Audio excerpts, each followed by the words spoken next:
My name is Samuel. I am 80 years old. Most mornings I sit in this velvet armchair, watching the dust motes dance in the light of the Arizona sun. The house is too quiet. It's a silence that has a weight to it, a weight built from decades of memories, of laughter that has long since faded into the wallpaper. Beside my foot, there's a tiny heartbeat. His name is Bullet. He's a Chihuahua, no bigger than a loaf of bread, with ears that stand up like radar dishes and eyes that seem to hold all the secrets I've forgotten. People laugh when they see us, a weathered old man with a cane and a dog that could fit in his coat pocket.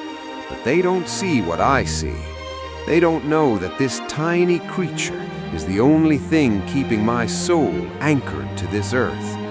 My children live in Florida and Texas. They have their own lives, their own storms to weather. My wife, Sarah, has been gone for 5 years. In the quiet, Bullet is my navigator. And as we sit here, I often find my mind drifting back to a time when the world was much louder and I was much faster. I was 16 when I lied about my age to join the army. It was a different America then. I wanted to serve. I wanted to be part of something larger than my small-town dreams. By 20, I was a pilot. Oh, the feeling of leaving the earth behind. At 20, you feel immortal. When you're in the cockpit of a fighter jet, the clouds are your playground, and the horizon is just a suggestion. I remember the smell of jet fuel and the vibration of the engine in my bones. I was a king in the sky. I met Sarah at a USO dance. She wore a yellow dress and smelled like lilies. I promised her I'd always come back to her, and for a long time I did. But the sky is a jealous mistress. During a mission over a territory I'm still not allowed to name, the engine coughed, then screamed, then died. I remember the cockpit filling with smoke. I remember the frantic struggle with the controls. The last thing I saw before the world turned black was the green canopy of trees rushing up to meet me. I survived, but the man who walked into that cockpit never came back. I woke up in a hospital bed with legs that refused to feel the floor. At 24, I was a pilot who would never fly again. I was a man who had to learn to live in the shadows of the earth. The years that followed were a slow march. I married Sarah. She stayed by me through the surgeries, the phantom pains, and the dark months when I sat in my wheelchair staring at the sky. We had children. I watched them grow from my seat, cheering at their baseball games and crying at their weddings. But then the house began to empty. The kids moved away for work, for love, for life. Then Sarah, my Sarah, she grew tired. One night she just closed her eyes and went to join the stars. That was when the darkness really moved in. One afternoon, my youngest daughter brought me a cardboard box. Inside was a trembling, big-eyed puppy. "He's too small, Dad," she said, "but he's got a big spirit, just like you." I named him Bullet, a reminder of the speed I once had. He didn't care that I limped or that I sometimes forgot what day it was. He just wanted to be near me. He became my family. Every evening we have our ritual.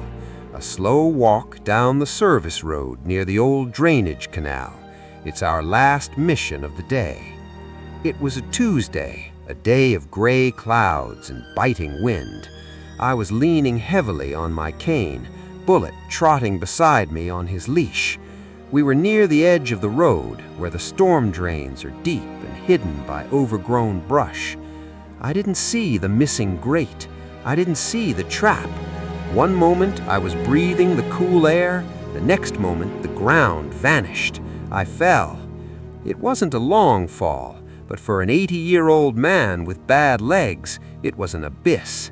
I hit the bottom of the concrete culvert with a thud that knocked the wind from my lungs. My cane snapped. My hip shrieked in pain. I tried to shout, but my voice was a thin rasp. I was trapped in a cold concrete hole, hidden from the road by the bushes. Bullet was above, peering down through the opening. He was whining, his tiny paws scratching at the asphalt. "Go home, Bullet," I gasped. "Go get help." But he just stood there, his ears twitching. I realized then that if he stayed here, we would both be forgotten. The sun was going down. The Arizona desert gets cold fast.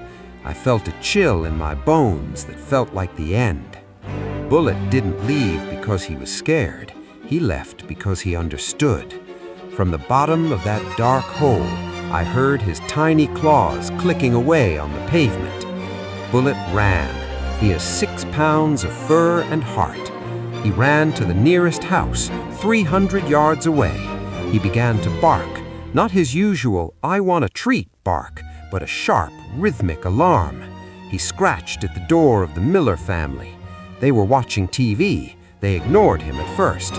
He didn't stop. He ran to the window, jumping against the glass.